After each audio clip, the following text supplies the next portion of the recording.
Sainte Thérèse d'Avila, le château de l'âme ou le livre des demeures, sixième demeure, chapitre 5. Elle continue le même sujet et indique de quelle manière Dieu transporte l'âme par un vol d'esprit, mais d'une façon différente de celle qui a été dite. Elle expose quelques motifs pour lesquels il faut avoir du courage, et donne quelques explications de cette faveur que Dieu accorde d'une façon savoureuse. C'est une doctrine très profitable. Il y a une autre sorte de ravissement que j'appelle vol d'esprit. Bien qu'au fond il soit la même chose que le précédent, il en diffère cependant beaucoup plus dans la façon dont on l'éprouve intérieurement. Parfois, en effet, on sent tout à coup un mouvement si rapide de l'âme que l'esprit semble emporter avec une promptitude qui donne une vive frayeur, surtout dans les débuts. Voilà pourquoi je vous ai dit qu'il faut un grand courage à l'âme que Dieu doit enrichir de ses faveurs. Elle doit même se montrer très ferme dans la foi, la confiance et l'abandon à la volonté de Dieu pour qu'il en fasse ce qu'il voudra. Pensez-vous que ce soit peu de trouble pour cette personne qui, étant en pleine possession de ses sens, se voit emporter l'âme, et même, comme nous l'avons lu de certains saints, le corps avec elle, sans savoir où elle va, ni qui l'emporte, ni comment on l'emporte? Car au début de ce mouvement subit, elle n'est pas encore très certaine que Dieu en soit l'auteur. Mais ne pourrait-elle pas y résister par quelque moyen? Non, ce serait pire encore. Je le sais d'une personne qui en a l'expérience. Annotation. C'est d'elle-même que la sainte parle. Reprise. Dieu semble vouloir faire comprendre à l'âme qu'après s'être tant de fois remise à lui si sincèrement et offerte tout entière d'une manière si généreuse, elle ne peut plus désormais disposer d'elle-même en maîtresse. Et si elle résiste, il l'emporte avec plus d'impétuosité encore. Voilà pourquoi cette personne avait pris le parti de ne plus résister au ravissement que la paille à l'ambre qui l'attire à soi, comme vous l'aurez peut-être remarqué. Elle se laisse porter dans les mains de celui qui est si puissant, persuadée que ce qu'il y avait de mieux pour elle, c'était de faire de nécessité vertu. Et puisque je viens de parler de la paille, il est bien certain que s'il est facile à un géant d'enlever une paille, il ne l'est pas moins à notre géant infini et tout-puissant d'enlever l'esprit. Il me semble que ce bassin dont j'ai parlé, je ne me rappelle pas bien si c'est dans la quatrième demeure. Annotation, il s'agit bien de la quatrième demeure au chapitre 2 et 3. Reprise. Il me semble bien que ce bassin dont j'ai parlé, je ne me rappelle pas bien si c'est dans la quatrième demeure, se remplissait avec suavité et douceur. Je veux dire sans aucune agitation.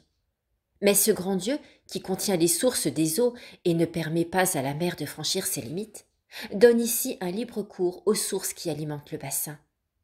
Une vague si puissante s'élève alors et arrive avec tant d'impétuosité qu'elle emporte sur ses hauteurs la petite nacelle de l'âme. Or, si le pilote et les matelots ne peuvent empêcher leur barque d'aller là où elle est poussée par les vagues en furie, l'âme peut encore moins diriger ses mouvements intérieurs ou empêcher ses sens et ses puissances de suivre le mouvement qui leur est donné. Quant à l'extérieur, on n'en fait plus qu'à ici. En vérité, mes sœurs, si à la seule description d'une telle faveur je suis dans l'admiration, quand je vois comment ce grand roi, ce souverain montre alors son pouvoir absolu, que sera-ce de l'âme qui en fait l'expérience? Je suis persuadée que si Sa Majesté se manifestait à ceux qui vivent dans les dérèglements de ce monde, comme elle le fait à ces âmes, ils n'oseraient plus l'offenser. La crainte, à défaut de l'amour, les arrêterait.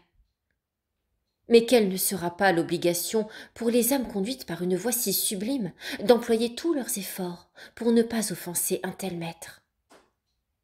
Par amour pour lui, mes sœurs, je vous en conjure, si Sa Majesté vous a accordé de telles faveurs ou d'autres semblables, ne vous négligez pas au point de vous contenter de les recevoir. Considérez que plus vous lui êtes redevable, plus vous êtes tenu de la payer de retour. Comme cette vue donne les craintes les plus vives, il faut également beaucoup de courage. Et si notre Seigneur ne le donnait, l'âme demeurerait toujours dans une profonde affliction, car elle voit tout ce qu'il fait pour elle. Et quand elle tourne son regard sur sa propre vie, elle constate combien peu elle répond aux avances de Sa Majesté. De plus, comme ce peu est encore rempli de fautes, de misère et de faiblesse, il lui semble préférable de ne plus se rappeler jusqu'à quel point sont imparfaites ses bonnes œuvres, si elle en fait quelqu'une, et de les jeter dans l'oubli pour considérer ses péchés et s'abandonner à la miséricorde de Dieu. Dès lors qu'elle est impuissante à payer ses dettes, qu'elle lui laisse le soin d'y suppléer par la bonté et la miséricorde dont il use toujours à l'égard des pécheurs.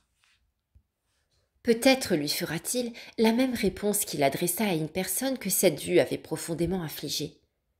Elle était au pied de son crucifix et considérait qu'elle n'avait rien eu à donner à Dieu ni à sacrifier par amour pour lui. Or, le même Seigneur crucifié lui dit pour la consoler qu'il lui donnait toutes les douleurs et tous les travaux qu'il avait endurés dans sa passion, qu'elle devait les regarder comme son bien propre et les offrir à son Père. Son âme se trouva si consolée et si riche, comme elle me l'a raconté, qu'elle ne peut en perdre le souvenir, chaque fois même qu'elle constate la profondeur de sa misère. Elle se rappelle cette parole, et elle est de nouveau remplie de courage et de consolation. Je pourrais raconter ici certains faits de ce genre. J'en connais en effet beaucoup, vu que j'ai eu l'occasion de traiter avec un grand nombre de personnes saintes et adonnées à l'oraison. Mais pour que vous ne pensiez pas que je parle de moi-même, je ne vous en dis pas davantage. Ce que je viens de raconter me semble très utile pour vous faire comprendre combien il plaît à notre Seigneur que nous reconnaissions ce que nous sommes. Il a pour agréable, en outre, que nous nous appliquions à considérer et à approfondir notre indigence comme notre faiblesse, ou à nous persuader enfin que nous ne possédons rien que nous n'ayons reçu. Ainsi donc, mes sœurs, pour que l'âme soit fidèle à cette faveur et aux autres grâces nombreuses qui lui sont offertes lorsque le Seigneur l'a élevée à cet état, il faut du courage. Mais, à mon avis, il lui en faut davantage pour correspondre à cette faveur qu'à toutes les autres, si elle est vraiment humble. Daigne le Seigneur nous donner cette humilité, puisqu'il le peut dans sa miséricorde. Je reviens à ce vol rapide de l'esprit. Il s'opère de telle sorte que l'esprit semble véritablement sortir du corps. D'un autre côté, il est clair que cette personne dont j'ai parlé n'en est pas morte, mais elle ne saurait dire si durant quelques instants l'esprit anime le corps ou non. Il lui semble que tout son être s'est retrouvé dans une région complètement différente de celle où nous vivons, que là, on lui a montré, sans parler d'autre chose, une lumière tellement supérieure à celle d'ici-bas qu'elle n'aurait pu, malgré les efforts d'une vie entière, se l'imaginer. Voici encore ce qui lui arrive. En un instant, on lui procure tant de connaissances à la fois que son imagination et son entendement n'auraient pu, après beaucoup d'années, en forger la millième partie. Ce n'est pas une vision intellectuelle, mais une vision imaginaire. On voit alors avec les yeux de l'âme beaucoup mieux que l'on ne voit sur la terre avec les yeux du corps. Parfois même, cela arrive sans que l'on n'entende aucune parole. Voit-on par exemple quelques saints? On les connaît, comme si l'on avait eu beaucoup de rapports avec eux. D'autres fois, outre les choses que l'on voit des yeux de l'âme, on en voit d'autres par une vision intellectuelle, et en particulier une foule d'anges en compagnie de leur maître. Sans rien voir des yeux du corps, ni de l'âme, on connaît, par un mode admirable, ce que je ne saurais décrire, et les choses dont je viens de parler, et beaucoup d'autres qu'il est impossible de rapporter. La personne qui en aura l'expérience et qui aura plus d'aptitude que moi pourra peut-être les faire comprendre, bien que cela me semble très difficile. Que l'âme soit alors unie au corps ou non, je ne saurais le dire. Du moins, je ne pourrais jurer qu'elle est dans son corps, ou que le corps en est séparé. Mais, je le répète, celui qui a l'expérience de cette faveur pourra en parler. Si de plus, il possède la science, il y trouvera un grand secours. Voici une pensée qui m'est venue bien souvent. Dès lors que le soleil de notre firmament peut, sans se déplacer, envoyer ses rayons avec une telle puissance qu'il arrive jusqu'à nous en un instant. Est-ce que l'âme, qui n'est qu'une même chose avec l'esprit, comme le soleil avec ses rayons, ne pourrait pas, tout en demeurant où elle est, et par la force de la chaleur qui lui vient du vrai soleil de justice, s'élever au-dessus de sa propre substance par quelque partie supérieure d'elle-même. Enfin, je ne sais ce que je dis. Ce qui est vrai, c'est qu'il se produit dans l'intérieur de l'âme un vol d'esprit aussi rapide que la balle, qui sort de l'arquebuse à laquelle on met le feu. J'appelle cela un vol d'esprit, car je ne sais quel autre nom lui donner. Il se fait sans bruit, mais il est tellement manifeste que nulle illusion n'est possible. Tandis que l'âme est complètement hors d'elle-même autant qu'elle peut en juger, on lui découvre des secrets admirables. Lorsqu'elle se sent revenue à elle-même, elle constate de quel grand bien elle est enrichie.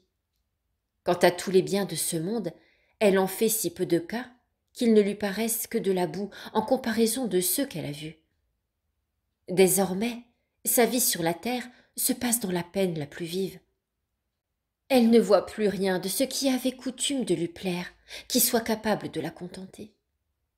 Le Seigneur, se semble, a voulu lui montrer quelque chose du séjour auquel elle est destinée, comme le firent les députés qu'Israël avait envoyés à la terre promise, et qui rapportèrent les preuves de sa fertilité. Aussi l'âme est encouragée à supporter les travaux si pénibles de la route, parce qu'elle sait où elle doit aller trouver son repos. Une faveur qui passe si rapidement ne vous paraîtra peut-être pas très profitable, et cependant, les biens dont elle enrichit l'âme sont tellement précieux que, à moins de les connaître, par une expérience personnelle, on ne saurait en apprécier toute la valeur. Cela prouve bien que le démon n'en est pas l'auteur, et que l'imagination n'y peut rien. Le démon est impuissant à représenter des choses qui produisent dans l'âme une opération si profonde, qui lui apporte tant de paix, de calme et de profit, mais qui surtout procure à un si haut degré les trois choses suivantes. D'abord, la connaissance de la grandeur de Dieu, car plus elle se découvre à nous, plus nous en voyons la profondeur. En second lieu, la connaissance de nous-mêmes et une humilité qui provient de ce que nous voyons comment une créature aussi vile, en comparaison du Créateur de tant de merveilles, a osé l'offenser et ose encore le regarder. En troisième lieu, le mépris de toutes les choses de la terre, excepté celles dont elle peut se servir pour la gloire d'un Dieu si grand. Tels sont les joyaux que l'époux commence à donner à son épouse. Ils sont d'un tel prix qu'elle ne les exposera pas à se perdre. Les choses admirables qu'il lui a été donné de contempler demeurent tellement imprimées dans son esprit qu'il lui est impossible, je crois, de les oublier, jusqu'à ce qu'elle aille en jouir dans l'éternité, car si elle venait à les oublier, ce serait un très grand malheur pour elle. Mais l'époux qui lui a donné ces joyaux est assez puissant pour lui accorder la grâce de ne point les perdre. Et pour revenir au courage que l'âme doit avoir, qu'en dites-vous? Ne doit-il pas être très grand? Car en vérité, il lui semble qu'elle se sépare du corps, elle voit qu'elle perd l'usage de ses sens, et elle n'en comprend pas la raison. Mais il faut qu'elle reçoive ce courage de celui qui lui accorde tous les autres dons. Vous direz que sa crainte est bien récompensée, et je suis de cet avis. Loué soit à jamais celui qui peut l'enrichir de tant de faveurs. Plaise à sa majesté de nous donner ce qu'il faut pour mériter de travailler à sa gloire. Ainsi soit-il.